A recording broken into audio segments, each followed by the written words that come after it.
سمجھ لیجئے یہ جزوی اطاعت نہیں، اس پر تو اللہ کا غضب بھڑکتا ہے۔ افتؤمنون ببعض الکتاب وتکفرون ببعض، کیا تم ہماری شریعت، ہماری کتاب، ہمارے قانون، اس کے کچھ حصے کو مانتے اور کچھ کو نہیں مانتے؟ فما جزاء من يفعل ذلك منكم الا خزي في الحياة الدنيا ويوم القيامة يردون الى اشد العذاب۔ جو کوئی بھی یہ طرز عمل اختیار کرے گا اس کی سزا اس کے سوا اور کچھ نہیں ہے کہ دنیا میں انہیں ذلیل و خوار کر دیا جائے اور قیامت کے دن شدید ترین عذاب میں جھونک دیا جائے۔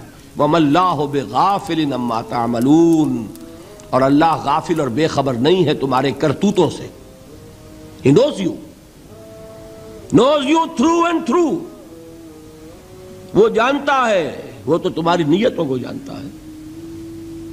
ان اللہ لا ينظر الى صورکم ولا اموالکم ولكن ينظر الى قلوبکم واعمالکم، اللہ تمہاری صورتوں کو اور تمہارے مالوں کو نہیں دیکھتا، وہ تمہارے دلوں کو اور تمہارے عملوں کو دیکھتا ہے۔ یہ حدیث کے الفاظ ہیں۔ تو یہ جو جزوی اطاعت ہے یہ اطاعت نہیں کہلائے گی، بلکہ یہ تمسخر کہلائے گا، ڈٹھائی کہلائے گی، استہزاء کہلائے گا، دین کا مذاق اڑانا کہلائے گا۔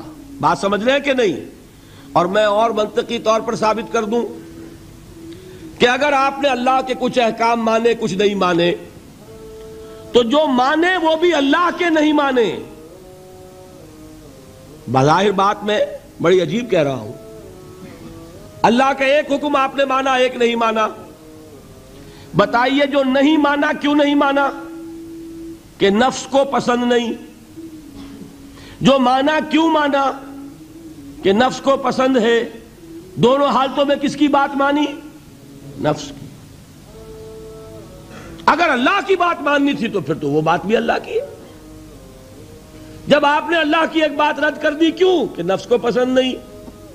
اور جو مانی تو اس لیے مانی کہ نفس نے ویٹو ہے، اوکے کر دیا، ٹھیک ہے۔ تو اصل آپ کا افسر کون ہوا؟ نفس یا اللہ؟ اللہ کا حکم ہوتا تو جو حکم ہے وہ ماننا پڑے گا۔ معلوم ہوا کہ آپ نے ویٹو دیا ہوا ہے نفس کو، تو جس کے پاس ویٹو اسی کی اطاعت۔ بظاہر آپ اللہ کا حکم مان رہے، حقیقت میں اپنے نفس کا حکم مان رہے۔ اللہ کہ آپ کی اطاعت کلی ہو، جو اللہ کا حکم سر تسلیم خم۔ ہاں یہ ہو سکتا ہے وقتی طور پر کوئی خطا ہو جائے، جذبات کی رو میں آپ بہہ گئے، غلطی ہو گئی، ایسا جب بھی ہوتا ہے فوراً توبہ کرتا ہے انسان۔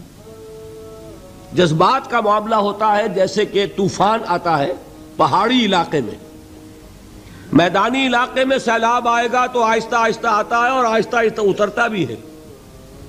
پہاڑی علاقے میں سیلاب آتا ہے تو طوفانی شکل میں آتا ہے، فوراً ختم بھی ہو جاتا ہے نا ایسا؟ جذبات کا معاملہ یہ ہوتا ہے، طوفان کی طرح جذبات چڑھے، اس وقت آپ سے غلطی ہو گئی، فوراً اتر جائے گا طوفان اور آپ پچھتائیں گے کہ میں کیا کر بیٹھا۔ فوراً رجوع کریں گے، فوراً توبہ کریں گے۔ ایسے شخص کی توبہ کو قبول کرنا اللہ نے اپنے ذمے قرار دیا ہے۔ انما التوبۃ علی اللہ للذین یعملون السوء بجہالۃ ثم یتوبون من قریب۔ اللہ تعالیٰ کے ذمے ہے اپنے ایسے بندے کی توبہ قبول کرنا جو کہیں جہالت میں، نادانی میں، جذبات کی رو میں بہ کر غلط کام کر بیٹھتا ہے لیکن فوراً ہی توبہ کرتا ہے۔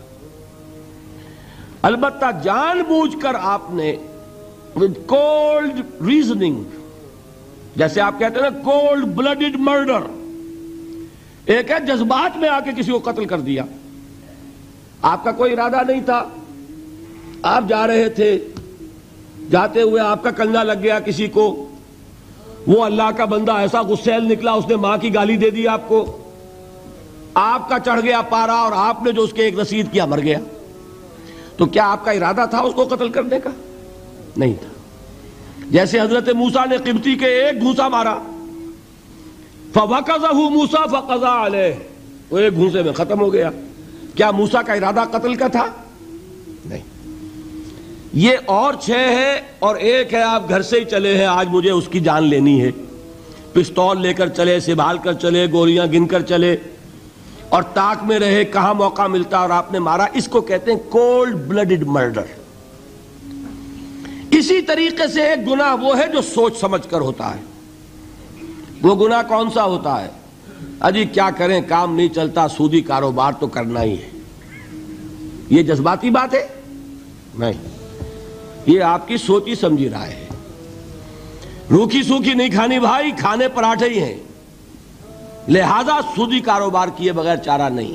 یہ تو سوچی سمجھی بات ہے بھائی۔ یہ ہے وہ گناہ، یہ ایک گناہ بھی آپ کی پوری نیکی کو ختم کر دے۔ فما جزاء من يفعل ذلك منكم الا خزي في الحياة الدنيا ويوم القيامة يردون الى اشد العذاب۔ اہل علم کی توجہ کے لیے عرض کر رہا ہوں، یہ مفہوم ہے اس آیت کا، بلا من کسب سیئۃ واحاطت به خطیئته فاولئک اصحاب النار هم فیہا خالدون۔ جان بوجھ کر بڑا گناہ مستقل طور پر اپنی زندگی میں اس کو قائم کر لینا، وہ ایک چیز بھی، ایک مچھلی سارے تالاب کو گندا کر دے گی۔ هي الحلقات تحفظني بآيات من القرآن، هي الحلقات تملأني بحب المصطفى العدنان، هي الحلقات تحفظني